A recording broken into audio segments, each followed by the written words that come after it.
بسم اللہ الرحمن الرحیم۔ السلام علیکم۔ مچھلی کو ذبح کیوں نہیں کیا جاتا؟ مولا علی علیہ السلام سے سوال کیا تو کیا جواب ملا؟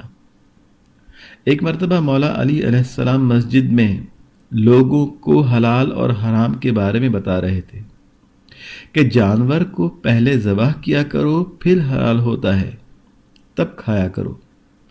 تو ایک آدمی اٹھا، اس نے کہا، یا علی علیہ السلام، آپ نے فرمایا کہ سب جانوروں کو پہلے ذبح کیا کرو تب حلال ہوتا ہے کھانے کے لیے، مگر مچھلی کو تو ہم ذبح نہیں کرتے، پھر مچھلی کیسے حلال ہے؟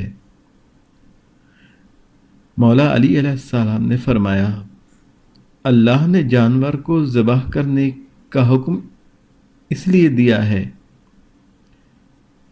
کہ جب اس کو ذبح کیا جاتا ہے تو جانور کا سارا مضر صحت خون باہر نکل جاتا ہے۔ اگر وہ خون نہ نکالا جائے تو اس جانور کی سب بیماریاں انسان میں داخل ہو سکتی ہیں، اسی لیے اللہ نے ذبح کرنے کا حکم دیا ہے۔ باقی رہی بات مچھلی کی، تو جب مچھلی کو پانی سے باہر نکالا جاتا ہے تو مچھلی کا سارا مضر صحت خون اس کے منہ میں جمع ہو جاتا ہے،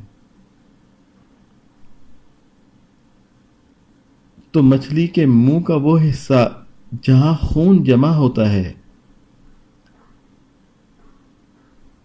اس کو باہر نکال دیا جاتا ہے۔ تب مچھلی میں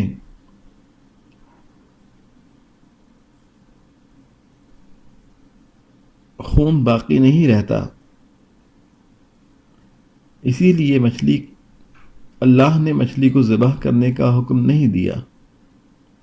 سبحان اللہ۔ اللہم صلی علی محمد و آل محمد وعجل فرجہم ولعن اعدائہم۔